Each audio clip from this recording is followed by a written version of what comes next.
Hey there, thanks for checking this out. I'm Brian, and behind me is my good friend's RX-7, which he's had for a few years now. I rode shotgun when we went to buy it 200 miles from home. We've made it past Indy, we're still alive, and this is the most comfortable 25-year-old used car I have ever been in. My good friend Chris, who owns the car, thought it'd be cool for us to make videos. I'm not super great at it yet, but it's mostly for fun, and I hope you can enjoy it too. Welcome to Good Friends and Crappy Cars.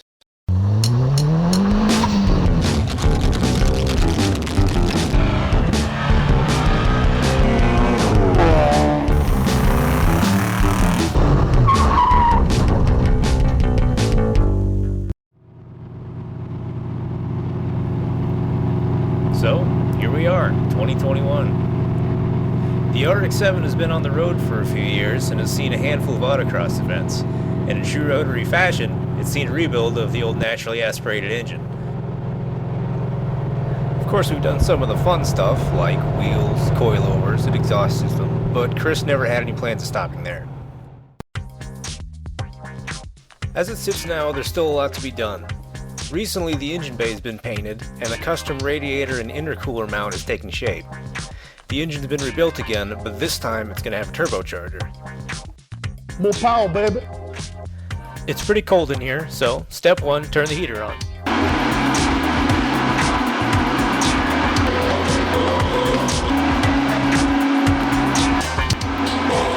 Step 2, realize we're going to have a bit of a problem with the audio. Most of what you're going to be seeing in this video is the teardown and inspection of the manual transmission that we're going to be putting in the car. It's another Mazda unit, but it should handle the power a little bit better than the stock unit that was in the car. We got it for a good deal, but it just didn't have reverse and fifth. The problem seemed to be coming from a broken synchronizer ring, but we had to make sure that was the only problem. We took a minute to clean the trans one more time, just to make sure we had a clear view of everything.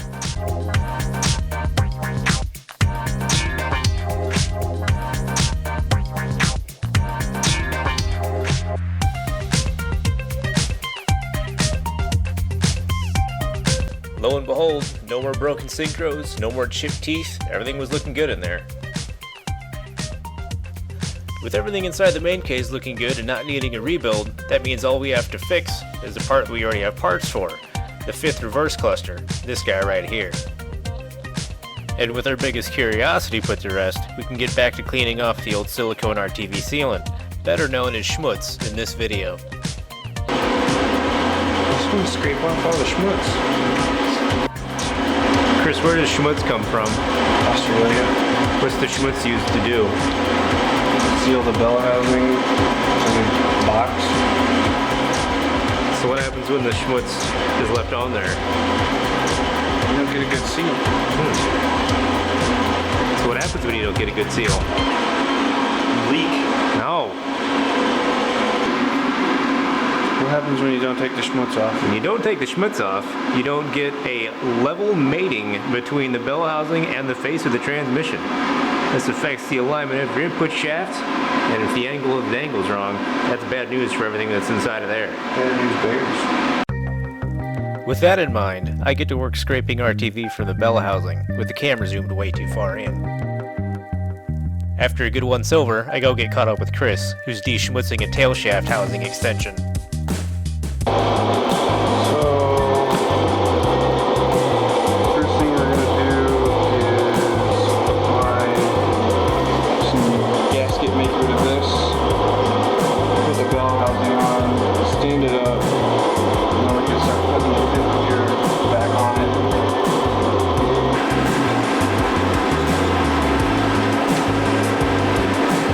Clean my shaft. Do you know what the little tip is for? What's the little tip for? The little tip is so you can puncture the tube. You're telling me I don't need to stick a nail in it? You don't need to stick a nail in it. Oil resistant. Just make it thin as you can.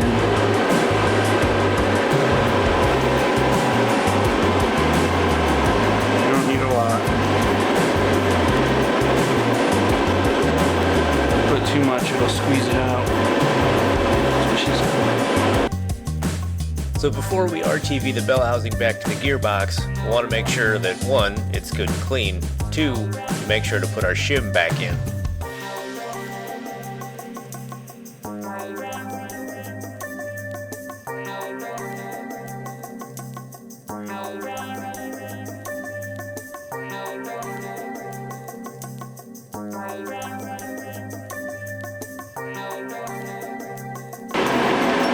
How do you remember where all the bolts go? No, I just look at them, and if they look right, then I put them in.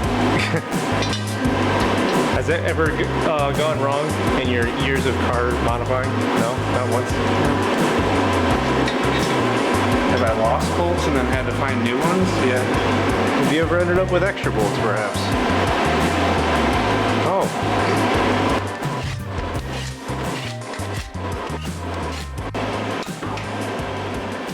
Alright, with the bell housing torqued on, now we get to start doing the rewarding part. Actually fixing the thing. I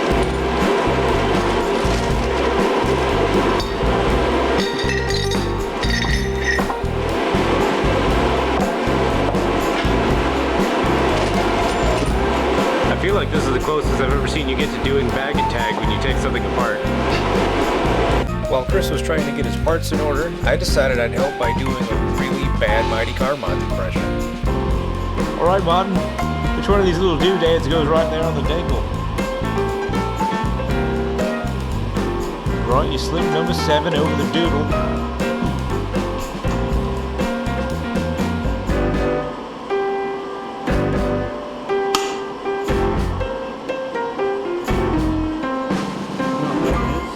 What is that?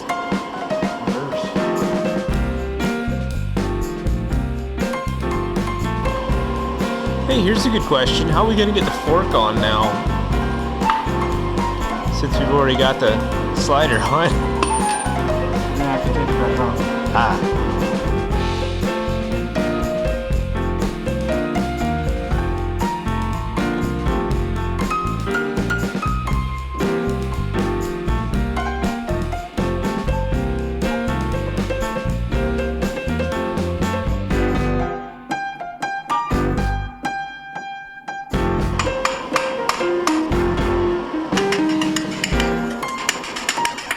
Alright, there's our selector.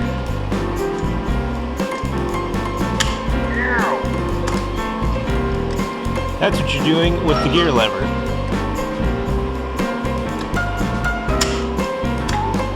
You gotta be real careful. I knew I was going to do that. So the keys don't pop out. Keys popped out. Keys popped out? Keys popped. Keys popped out. So, after reloading the slider with the shift keys and springs, we finally slide on the brand new synchronizer for 5th gear. The old one was about in 3 pieces. From here it's pretty straightforward, since basically you're just putting things back together the reverse order that you took them apart, but only Chris knows that order because I wasn't there for the teardown. No, I know what you're asking. Was there a gasket on that? Was there? No. Ah. On the bolt? Yeah. Oh. Alright, so now, is this thing technically, like, fixed? That's the beauties of being able to fix things, and get things for cheaper. So we just need to get it the rest of the way back together the correct way, and bam, we got a new 5-speed for this sexy. Now that is our 5th gear, the other half of our 5th gear set, right?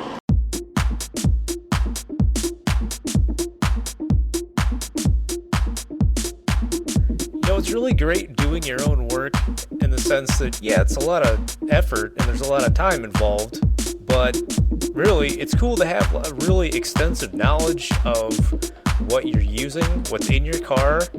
You just kind of have a sense of knowing exactly what you're using, knowing exactly what you're messing with. It's hard to describe.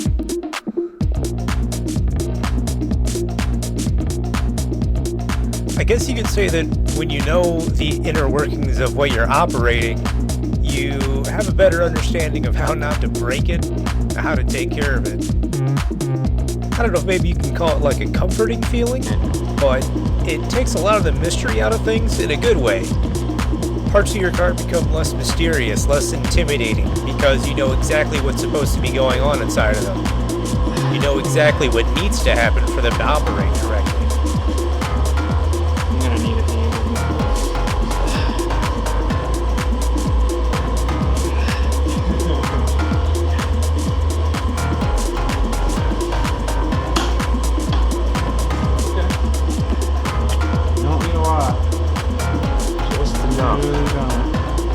Try not to get too much into your holes either. It's not terrible. It's not the end of the world if you do, but especially if it's make it nasty when you're putting the bolt in. Especially if it's a blind hole. If you get an ERTV in there, it's not going to have anywhere to go when you start running the bolt in there. It could lead to some problems, especially when you're working with aluminum like this. On that note, we're really trying not to be too aggressive with these gasket surfaces. You don't want to gouge them. The scouring pad we're using is just something you can get from a grocery store. It's abrasive, but it's not like sandpaper or steel wool. If you need a little more bite, you can try to use some type of solvent, or if you're working with paper gasket, you can even just soak it in water.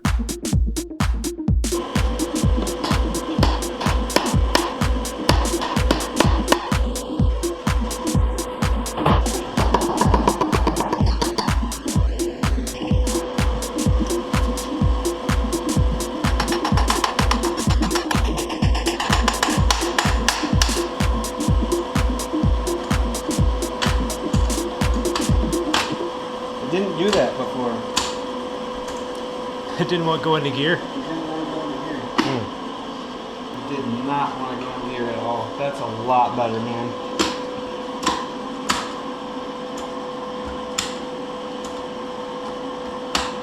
Dude. Things went reverse, and then fifth, because you'd be pushing your selector forward. See, that's a funny thing. Yeah. Because that's not the selector. It's the gear selector, yes, but that's... Yeah. There's another rod Oh yeah. that swings around in here. Yep. In the tail housing there. Here is your selector. When it's centered, it can go... This is neutral. You're actually swinging that little finger between these three positions. Assuming that's your 1-2, your 3-4, and your 5 reverse.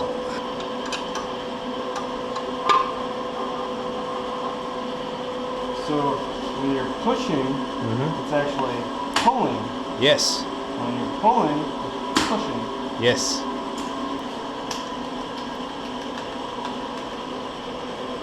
Now,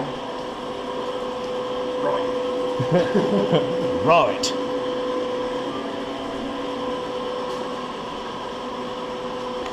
when you put this on, you kind of have to like twist it to get it on. Kapow! Transmission's fixed. Gotta love it when something good comes together on the cheap. I mean, you got a lot of time invested in it. Hey, speaking of which, thanks for putting your time into this video. Stick around for more if you want to see the rest of the project. Now that the transmission can be hooked up, we can get it with the engine and put it in the car, and, well, hey, speaking of which, that's the next episode.